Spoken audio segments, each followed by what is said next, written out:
Ulitin ko yung sinabi ko sa media, lahat ng kapangyarihan nasa kanila. Ang nasa aming katotohanan. But despite that, I'm willing to tonight and tomorrow, we'll be thinking of a way. Paano po hindi maipit ang mga empleyado? Paano po na yung mga bangko masunod ng tama? Anong tamang legal remedies natin? On that aspect, we can talk and find a way. Pero when it comes to truth, ibabalik ko ngayon sa majority yon. You really believe what you're preaching about the flood control?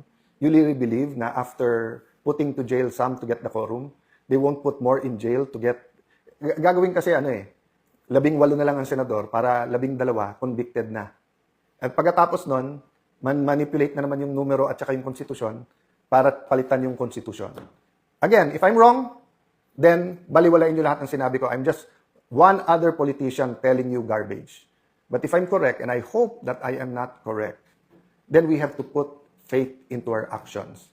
Kailangan natin lumaban at kailangan natin humanap ng paraan para ipakita na hindi tayo papayag na muli pong ikulong ang ating demokrasya, na muling nakawin ang freedom ng bawat Pilipino. God bless you. God bless the